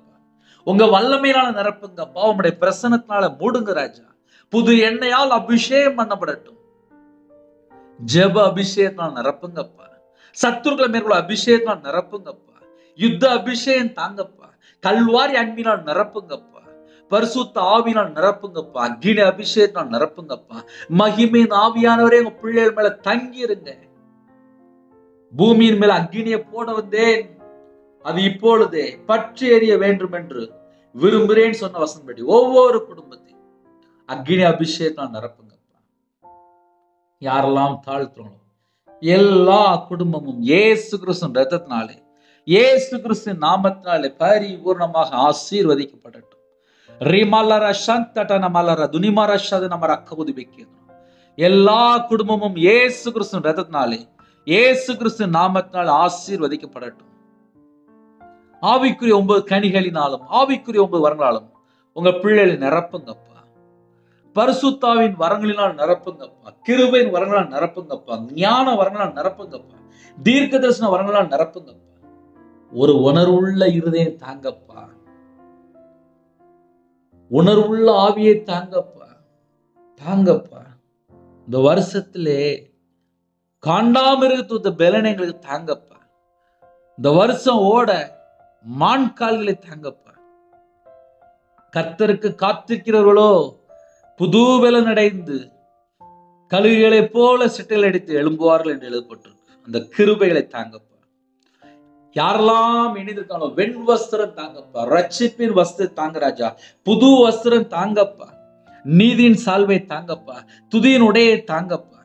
பிதா குமாரன் பரிசுத்த நாமத்தினாலே ஒவ்வொரு குடும்பம் முத்திரை போடப்படட்டும். யாரெல்லாம் ஜெபிக்கிறாங்களோ அவங்களுடைய இதயத்துக்குள்ளே தேவையில்லாத எண்ணங்கள், தேவையில்லாத சிந்தனைகள் வராதபடி இந்த வருஷம் முழுதும் இயேசு கிறிஸ்து இரத்தத்தினாலே, இயேசு கிறிஸ்து நாமத்தினாலே வேலை அடங்கி ராஜா. கலாத்தியர் 4:6 தேவன் தமது குமாருடைய ஆவியை உங்கள் இருதயங்களை அனுப்பினார் என்று வேதம் குமாருடைய ஆவியால் நிரப்புங்கப்பா. இந்த வருஷத்துல முழு வேதாந்தத்தை வாசித்து முடிக்க தியானிக்க கிருபை செய்யுங்கப்பா. யாரெல்லாம் ஜெபிக்கிறாங்களோ எங்க எல்லாருடைய அவைகள் எல்லாம் கிறிஸ்துனுடைய அவையமா மாறட்டும். எங்களுடைய நினைவுகள் எல்லாம் கிறிஸ்துனுடைய நினைவா மாறட்டும். எங்க உடம்புலோட ரத்தம் எல்லாம் கிறிஸ்துவின் ரத்தமா மாறட்டும். யாரெல்லாம் தாழ்த்தோங்களோ எல்லா குடும்பத்தையும் கர்த்தர் இரவும் போலுமாக வேலை அடைத்து வேதத்தை தியானிக்கிற பிள்ளைகளா மாற்றித்தாங்க அப்பா. வேதத்தை தியானிக்கிற அபிஷேகம் நிரப்புங்க. பிரகாசம் உள்ள ஒரு மனக்கண்களை தாங்க. யாரெல்லாம் அர்ப்பணிக்கிறாங்களோ கல்லான இதயத்தை எடுத்து போட்டுருங்க. உங்களுடைய நல்ல ஆவியை தாங்கப்பா. சரியான இதயத்தை தாங்க ராஜா. கொழுந்துடைய அக்னி உங்களுடைய உள்ளத்துக்குள்ள பற்றி விடிக்கட்டும். ஒவ்வொரு குடும்பத்தையும் கர்த்தர் ஆசீர்வதிங்க. மாம்ச சிந்தை இந்த வருஷத்துல மேற்கொள்ள, மாம்ச கிரியை மேற்கொள்ள, ஜென்ம சுபாவத்தை மேற்கொள்ள ஒவ்வொரு பிள்ளைக்கும் புது அபிஷேகம் நிரப்புங்கப்பா, புது அபிஷேகம் நிரப்புங்கப்பா. யாரெல்லாம் ஜெபிக்கிறாங்களோ புது அபிஷேகத்தை பெற்றுக்கொள்ளட்டும். இயேசு கிறிஸ்து ரத்தத்தினால, இயேசு கிறிஸ்து நாமத்தினாலே புது அபிஷேகம் பெற்றுக்கொள்ளட்டும் ராஜா. எல்லா குடும்பத்துக்கு கர்த்தர் ஆசீர்வதிங்க. பிதாவின் சித்தம் செய்ய எங்களை தாழ்த்தி அர்ப்பணிக்கிறோம்ப்பா. எல்லா குடும்பத்துக்கு கர்த்தர் ஆசீர்வதிங்க. இந்த வருஷத்துல ஒவ்வொரு குடும்பமும் சகல காரியத்திலும் ஆசீர்வதிக்கப்படட்டும்ப்பா. நன்மை செய்யற பிள்ளைகளாக மாற வேண்டும், நற்கிரியை செய்யற பிள்ளைகளாக மாற வேண்டும், தான தர்மம் செய்யற பிள்ளைகளாக மாற வேண்டும். கனியுள்ள ஒரு வாழ்க்கை வேணும். கர்த்தர் கிருபை தாங்கப்பா. கிறிஸ்துவுக்காக வாழக்கூடிய ஒரு வாழ்க்கை இருக்கணும்ப்பா. கர்த்தருக்காக அப்பா வாழணும். அந்த கிருபை தாங்கப்பா. கிறிஸ்துவுக்குள் ஆவிக்குரிய உன்னதமான சகல விதமான ஆசீர்வாதங்களினாலும் உங்க பிள்ளைகளை ஆசீர்வதிங்கப்பா. உங்க பிள்ளைகளை ஆசீர்வதிங்க ராஜா. இயேசு கிறிஸ்து ரத்தத்தினாலே, இயேசு கிறிஸ்து நாமத்தினால வானம் திறக்கப்படட்டும் ராஜா. ஆசீர்வாத மலை ஊற்றப்படட்டும், ஆசீர்வாத மலை ஊற்றப்படட்டும், ஆசீர்வாத மலை ஊற்றப்படட்டும். இயேசு கிறிஸ்து நாமத்தினாலே எல்லா தடைகளும் விலக்கி, எல்லா தடைகளும் விலக்கி ஒவ்வொரு குடும்பத்தையும் ஆசீர்வதிங்க, ஒவ்வொரு குடும்பத்தையும் ஆசீர்வதிங்க. என் நாமத்து நிமித்தம் எதை கேட்டாலும் சொல்லி ராஜா, இயேசு கிறிஸ்து நாமத்தினால கேட்கிறோம், இயேசு கிறிஸ்து நாமத்தினால கேட்கிறோம் ராஜா. வெண்கல கதவுகளை உடைத்து, இரும்பு தாழ்பால்களை முறித்து, அந்தரங்கத்தில் இருக்கிற பொக்கிஷங்களையும் ஒளிப்பிடத்தில் இருக்கிற புதையல்களையும் உனக்கு கொடுப்பேன் என்று வாக்குத்தத்தம் பண்ணி ராஜா. எல்லா குடும்பத்துக்கும் இந்த வருஷத்திலே ஆசீர்வாதங்களை பெற்றுக்கொள்ள சகல விதமான வாசல் திறந்து விடுங்க. இந்த ஜனத்தை எனக்கென்று ஏற்படுத்தின இவர்கள் என் துதியை சொல்லி கொண்டு வருவார்கள். துதிக்கிற பிள்ளைகளாக மாறட்டும், துதிக்கிற பிள்ளைகளாக மாறட்டும், துதிக்கிற பிள்ளைகளாக மாறட்டும். யாரெல்லாம் தங்களை தாழ்த்துறவங்களோ பலகணிகளை திறந்து இடம் கொள்ளாமல் போக மட்டும் சகல குடும்பத்தையும் சம்பூர்ணமாக அப்பா ஆசீர்வதிக்க வேண்டும் ராஜா. பண்டக சாலை திறங்கப்பா, திறங்கப்பா, திறங்கப்பா. இடம் கொள்ளாமல் போக மட்டும் ஒவ்வொரு குடும்பத்தையும் ஆசீர்வதிங்க ராஜா. அவங்களுடைய களஞ்சியம், அவங்களுடைய பாத்திரம் எல்லாம் நிரம்பி வெளியிட்டும்.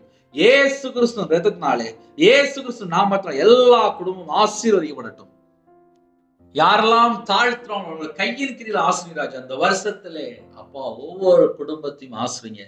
என்னுடைய சிரசின் மேல ஆசீர்வாதத்தை வைங்க ராஜா. எங்களுடைய குறைகள் குற்றங்கள் எல்லாவற்றையும் மன்னிங்க ராஜா. கர்த்தரை விட்டு தள்ளி போற காரியம் எதெல்லாம் இருக்கும் அதெல்லாம் அந்த வருஷத்துல எங்களோட வாழ்க்கையில பின் தொடரக்கூடாதுப்பா. செல்போன்லயோ, படம் பார்க்கறதுலயோ, நாடம் பார்க்கறதுலயோ, கேம்லயோ கர்த்தரை விட்டு தள்ளி போற ஃப்ரெண்டோ, தேவையில்லாத எந்த ஒரு காரியமா இருந்தாலும், எந்த ஒரு சிநேகமா இருந்தாலும் சரி, அது எல்லாவற்றையும் நீக்கிருந்தாச்சு. நீக்கிருங்கப்பா. உங்க பிள்ளையாக நாங்க வாழணும்ப்பா. அநீதியான காரியங்களை வெறுக்கணும். சில குடும்பத்துல கர்த்தரை விட்டு தள்ளி போற லஞ்சம் வாங்குற காரியம், அதுல இருந்து மனம் திரும்பணும்ப்பா. அந்த வருஷத்துல கர்த்தருக்கு பிரியமானபடி பரிசுத்தமான ஒரு வாழ்க்கையை வாழணும்ப்பா. யோசேப்பை போல அப்பா நாங்க வாழணும். கர்த்தர் கிருபை செய்யுங்க ராஜா. வசனத்தினாலே காத்துக்கொள்ளணும், கிருபை தாங்கப்பா. விழித்திருந்து ஜெபிக்கணும், கிருபை தாங்கப்பா. சோதனைக்குட்படாதபடிக்கு விழித்திருந்து ஜெபிக்கணும், கிருபை தாங்கப்பா. இந்த வருஷத்துல யாரெல்லாம் ஜெபிக்கிறோம் வசனத்தினாலே அப்பா காத்துக்கொள்ள போற கிருபைக்காக, வசனத்தினால பாதுகாத்துக்கொள்ள போற கிருபைக்காக நன்றிப்பா, நன்றிப்பா, நன்றிப்பா. ஒவ்வொரு குடும்பத்தையும் கர்த்தர் ஆசீர்வதிங்க ராஜா. ஒவ்வொரு குடும்பத்தையும் கர்த்தர் ஆசீர்வதிங்கப்பா. எந்தெந்த குடும்பத்துல தங்களை தாழ்த்துங்களோ சோதனை காலத்துக்கு தப்பும்படி நானும் உன்னை காப்பேன் என்று சொன்னீராஜா. உங்க பிள்ளைகளை பாதுகாக்க போற கிருபைக்காக நன்றிப்பா, நன்றிப்பா, நன்றிப்பா, நன்றிப்பா. எத்தனையோ தேசத்துக்குள்ள இணைந்திருக்காங்கப்பா. எல்லா தேசத்துல ஜனங்களையும் கர்த்தர் ஆசீர்வதிக்கணும்ப்பா. அவங்களோட அப்பத்தையும் தண்ணீரையும் ஆசீர்வதிங்க ராஜா. வியாதி அவர்களை விட்டு விலக்குங்க ராஜா. நீதிமான் சிரசு மேல் ஆசீர்வாதம் தங்கியிருக்கும் என்று வேதம்படி ஒவ்வொரு குடும்பத்தையும் ஆசீர்வதிங்க. கர்த்தரை நம்புகிறவன செழிப்பான். உண்மை உள்ள மனுஷன் பரிபூர்ணமான ஆசீர்வாதங்களை பெறுவான். எந்தெந்த குடும்பத்துல ஜெபிக்கணும் எல்லா குடும்பத்தையும் கர்த்தர் ஆசீர்வதிங்க. இந்த நாளிலும் யாரெல்லாம் பிறந்த நாள் கொண்டாடுறாங்களோ, திருமண நாள் கொண்டாடுறாங்களோ, அந்த குடும்பத்தை 1000 மடங்கு ஆசீர்வதிங்க. காலை வேளையில அப்பா வியாபாரத்துக்கு போறாங்க, கம்பெனிக்கு போறாங்க, விவசாயத்துக்கு போறாங்க, வியாபாரத்துக்கு இன்னுமாக காலை வேளையில வேலைக்கு ஜெபிக்கிறாங்க ராஜா. சில குடும்பத்துல ஆபீஸ்ல வேலை பார்க்காங்க, கம்பெனில வேலை பார்க்காங்க, ஐடி வேலை பார்க்காங்க, எல்லா குடும்பத்தையும் கவர்மெண்ட் வேலை பார்க்காங்க, எல்லா குடும்பத்தையும் கர்த்தருடைய கரத்துல பண்ணிடும். தீர்காயுசு ஆசீர்வதிங்க. டிரைவிங் லைன்ல இருக்க அந்த குடும்பத்தை ஆசீர்வதிங்க. எல்லா குடும்பத்துக்கும் சிறு பிள்ளை முதல் கொண்டு முதியோர் எல்லா குடும்பத்துக்கும் கர்த்தருடைய பாதுகாப்பு வேணும், கர்த்தருடைய பாதுகாப்பு வேணும். கற்பத்தினிக்காக ஜெபிக்கிறேன் ராஜா. இந்த வருஷத்திலே கற்பத்தினி ஆசீர்வதிங்க ராஜா. விசேஷமாக கற்பத்தின் கனி கர்த்தரால் கிடைக்கிற சுதந்திரம்ப்பா. உங்க பிள்ளைகளை ஆசீர்வதிங்க, உங்க பிள்ளைகளை ஆசீர்வதிங்க. யாரெல்லாம் மாசமா இருக்கவங்களோட டெலிவரி கொடுக்குறாங்க அந்த குடும்பத்தை கர்த்தர் பொறுப்படுத்துங்க. திருமணத்துக்கு பிள்ளைகள் ஆயத்தமா இருக்கு எல்லா குடும்பத்தையும் ஆசீர்வதிங்க. அதுக்குள்ள தேவைகள் எல்லாம் சந்திக்கப்படட்டும். பிரிந்து போன குடும்பம் இணைந்து வாழணும். இந்த வருஷத்துல கத்தரை விட்டு தள்ளி போற பாவ காரியம், விக்கிரமான காரியம், அசுத்தமான காரியம், அந்த எல்லாவற்றையும் விலக்கி உங்க பிள்ளைகளை ஆசீர்வதிங்க. மனம் திரும்பி தேவனுக்காக கனி கொடுக்கிற பிள்ளைகளா மாறணும்ப்பா. எல்லா குடும்பமும் ரட்சிக்கப்படணும். எல்லா குடும்பத்துக்கு வேலை வேணும்ப்பா. எந்தெந்த குடும்பத்திலே டிரான்ஸ்பர்க்கா ஜெபினாலும், கவர்மெண்ட் வேலைக்கா ஜெபினாலும் எல்லா விதமான வாசல் திறந்தாங்க. விசாவுக்காக யாரெல்லாம் ஜெபினாலும் எல்லா விதமான வாசல் திறந்து ராஜா. எல்லா ஜனங்களையும் உங்களுடைய கரத்துல அப்படிங்கிறோம். உமக்கு பிரியமானபடி வாழணும்ப்பா. வெளிநாட்டுல இருக்கிற ஜனங்களை உங்களுடைய கரத்துல அப்படிங்கிறோம். இருக்கிற தேசத்துல ஒரு பாதுகாப்பு தாங்க. தேசம் யுத்தம் நடக்கு, பஞ்சம் இருக்கு, தேசம் கொள்ளை நோய் இருக்குப்பா. எல்லா தேச ஜனங்களையும் உங்களுடைய கரத்துல அப்படிங்கிறோம். ஒவ்வொரு தேச ஜனங்களையும் கர்த்தர் பாதுகாக்க வேண்டும். கர்த்தர் பாதுகாக்க வேண்டும். சில குடும்பத்துல பல விதமான பாவ அடிமையில வாழ்ந்துட்டு இருக்காங்கப்பா. நாடகம் பார்க்குறது, படம் பார்க்குறது, செல்போனு, கேமு, பாவ அடிமை, தேவனுக்கு பிரியம் இல்லாமல் எத்தனையோ பாவ அடிமையில வாழ்ந்துட்டு இருக்காங்க. அந்த ஜனங்கள் இந்த வருஷத்துல கர்த்தர் பக்கம் மனம் திரும்பணும்ப்பா. ஸ்தோத்திரம்ப்பா. எல்லா குடும்பமும் வாலிப பையங்க, வாலிப பிள்ளைகள், தகப்பன்மார் எல்லாரும் ரட்சிக்கப்படும் ராஜா. எல்லாரும் ரட்சிக்கப்படணும்ப்பா. தாமதிக்கிறார் என்று சிலர் எண்ணுகிறபடி கர்த்தர் தமது வாக்குத்தத்தை குறித்து தாமதமாயிராமல், ஒருவரும் கெட்டு போகாமல் எல்லாரும் மனம் திரும்ப வேண்டும் என்று விரும்பி நம்மேல் நீடிய பொறுமை உள்ளவருமா இருக்கிறார் என்று இந்த வருஷத்திலே அப்பா நாங்க தியானித்தோம்ப்பா. என் பொறுமை குறித்து சொல்லிய வசனத்தை நீ காத்து கொண்டபடியினால் பூமியில் குடியிருக்கிற சோதிக்கும்படியாக பூச்சக்கரத்தின் மேல் எங்கும் வரப்போகிற சோதனை காலத்திற்கு தப்பும்படி நானும் உன்னை காப்பேன் என்று சொன்னீங்க ராஜா. ஒவ்வொரு குடும்பத்தையும் கர்த்தர் பாதுகாக்க போற கிருபைக்காக உம்மை நன்றியோடு துதிக்கிறோம் ராஜா. மிஷனரி மாறே அப்பா உம்முடைய கரத்துல அர்ப்பணிக்கிறோம். பரிசுத்தவான்களே உம்முடைய கரத்துல அர்ப்பணிக்கிறோம். விசுவாசிகளை உம்முடைய கரத்துல அர்ப்பணிக்கிறோம் ராஜா.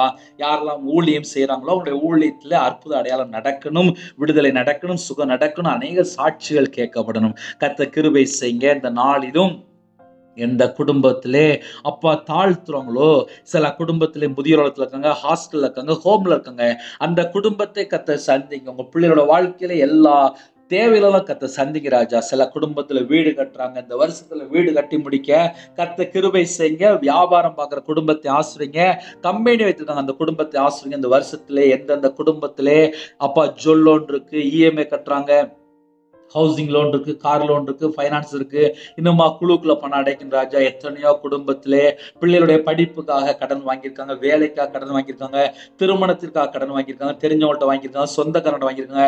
அந்த எல்லா கடனெல்லாம் அடைக்க கர்த்தர் கிருபை செய்யுங்க. எல்லா குடும்பத்தையும் கர்த்தர் ஆசீர்வதிங்க. எல்லா குடும்பமும் ரட்சிக்கப்படும் ராஜா. இந்த வருஷத்துல பகலிலே மேக ஸ்தம்பமாகவும் இரவுல அக்னி ஸ்தம்பமும் கர்த்தர் எங்க கூட வருகிற கிருபைக்காக உம்மை நன்றியோடு துதிக்கிறோம் ராஜா. எல்லா குடும்பத்தையும் கர்த்தர் பொறுப்படுத்தும் ராஜா. இந்த வருஷத்திலே எங்க வாழ்க்கையில ஆவிக்குரிய கனி விளையணும்ப்பா. மாம்சத்துடைய கிரியைகள் அழிக்கப்படணும்ப்பா. அபிஷேகத்தினால் நிரப்புங்கப்பா. ஆனந்த தைலத்தால் அபிஷேகம் பண்ணுங்க ராஜா. மறைபொருளை வெளிப்படுத்துகிற பரிசுத்த ஆவியானவரே உங்க பிள்ளைகளோட கூட இந்த வேதத்தை தியானிக்கும் போது பரிசுத்த ஆவியான பேசுங்க ராஜா. சொப்பனத்தின் மூலியமா வழி நடத்துங்க, தரிசனத்தின் மூலியமா வழி நடத்துங்க ராஜா. யாரெல்லாம் தாழ்த்துறவங்களோ ஆவிக்குரிய கண்கள் திறந்து உங்க பிள்ளைகளே ஆவிக்குரிய வாழ்க்கையில வழி நடத்துங்க. உங்க சித்தம் செய்ய எங்களோட ஆவிக்குரிய காதுகள் திறக்கப்படும் ராஜா. யாரெல்லாம் ஜெபிக்கிறாங்களோ அப்பா உங்களுடைய நாமத்தை பாட்டு எழுதி துதிக்கிற பிள்ளைகளாக அபிஷேகம் பண்ணுங்க ராஜா. வீண் வார்த்தை பேசாதபடிக்கு வேலடைங்க. எங்க கண்கள்ல ஒரு கழிக்கம் போடுங்க. உமக்கு பிரியமில்லாத எந்த ஒரு இடத்துக்கும் போகாதபடி தேவ சித்தத்துக்கு மட்டும்தான்ப்பா என்னோட வாழ்க்கை இருக்கணும். கர்த்தர் பொறுப்படுத்துவாங்க. கண்ணீரின் அபிஷேகம் நிரப்புங்க ராஜா. அழிந்து போற ஆத்துமாக்களுக்கு திறப்புல நிக்கிற பிள்ளைகளா மாறட்டும். யாரெல்லாம் பாரத்தோடு அப்பா ஜெபிக்கிறாங்களோ அவங்களுக்கு ஜெப அபிஷேகம் தாங்க ராஜா. விழித்திருந்து ஜெபிக்கூடிய அபிஷேகத்தை நிரப்புங்க ராஜா.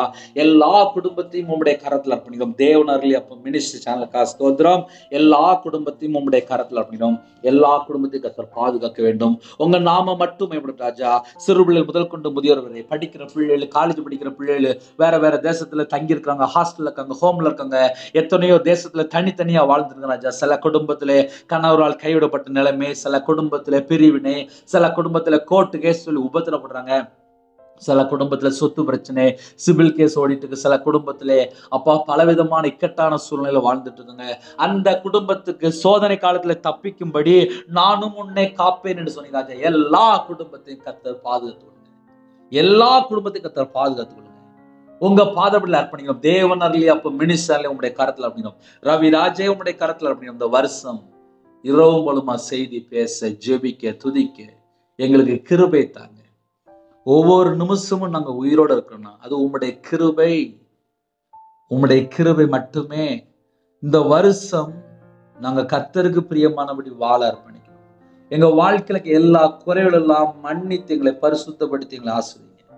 எங்களை பரிசுத்தப்படுத்தி ஆசிரியங்க. எங்களை பரிசுத்தப்படுத்தி ஆசிரியங்க. எங்களை பரிசுத்தப்படுத்தி ஆசிரியங்க ராஜா. அந்த நாளில் யாரெல்லாம் ஜெபித்தாங்களோ எல்லா குடும்பத்துடைய தேவைகள் எல்லாம் கர்த்தர் சந்திக்கணும்ப்பா. எல்லா தேவைகளும் சந்திக்கணும்ப்பா.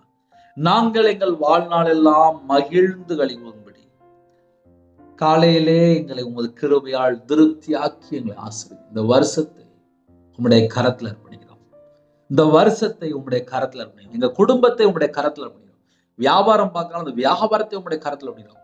விவசாயம் பார்க்கலாம் அந்த விவசாயத்தை உம்முடைய கரத்துல அர்ப்பணிக்கிறோம். கம்பெனி அந்த கம்பெனியை உம்முடைய கரத்துல அர்ப்பணிக்கிறோம். நிறைய குடும்பத்துல கடன் இருக்கு. அந்த கடனை கர்த்தர் மாற்றி ஆசீர்வதித்து விடுங்க. பலவீனத்தோடு ஹாஸ்பிட்டல்ல இருக்கிற சில குடும்பத்துல மரண தருவாயில இருக்கிற அந்த குடும்பத்தை கர்த்தர் உடனே தொடுங்கப்பா. உடனே தொடுங்க, உடனே தொடுங்க, உடனே தொடுங்க. யாரெல்லாம் ஹாஸ்பிட்டலுக்கு மாசம் மாசம் தேவையில்லாமல் செலவு போயிட்டு இருக்கோ அந்த குடும்பத்தை கர்த்தர் சந்திங்க.